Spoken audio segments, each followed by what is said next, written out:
welcome to the first episode of the Rewilding Diaries of the Feet on the Soil Nature Reserve, also known as the bottom of my garden. Over the past year or two, on my various social media channels, my TikTok, Instagram, podcast, I've talked a lot about the magic of nature restoration, habitat recreation, rewilding, whatever you want to call it. But it can be quite a difficult concept to grasp through just words alone. And so, for this year, I'm going to be taking a little bit of a show and don't tell approach. And this little corner of my garden, this forgotten corner, is going to be my test subject. It's going to be our nature reserve. For this year of 2025, I'm going to be letting this little area go. It's going to be completely reclaimed by nature, and nature will do with it what it sees fit. So there's going to be very minimal tampering. So minimal planting, minimal cutting, minimal everything.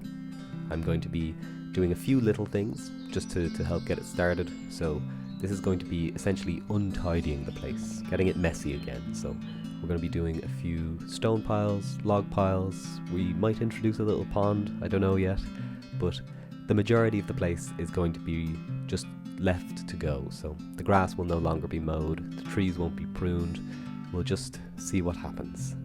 The point of this, of course, is to educate myself. I'm going to learn what exactly grows and thrives in my area. I'm going to see how these things develop, but also, of course, I will be documenting it for you at home.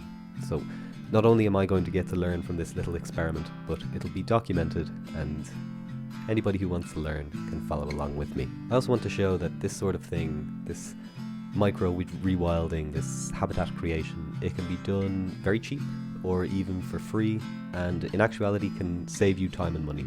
This is a large area of the garden that's not going to need to be mowed anymore. It's not going to need any sort of care anymore. And if you are someone who's using different fertilizers or pesticides or herbicides to try and maintain a tidy looking lawn, this is actually going to save you money because you absolutely will not need those things anymore. At the moment, this area actually isn't too bad. We've got some semi-mature trees. We've got a large damson, which gives me fruits to make jam with a splash of gin in it every autumn. We have some elder and pear. We have some apples, a crab apple that gives about 4 fruits every year, and a lot of ivy. The ivy is not something I'm worried about whatsoever. In fact, it's a benefit. It's going to give us plenty of habitat for different little creatures, and then also we're going to have the pollen and then the berries as food sources. We've even got some already starting to decay logs on the ground, acting as our kind of pseudo log pile. I'll be making another one of these again, remove a little bit of that tidiness, but this is a great start, to be honest. I don't expect to have a lush, colourful field of wildflowers after the first year, and to be honest, it's not really what I'm going for. The point here is to recreate a sort of a meadow ecosystem.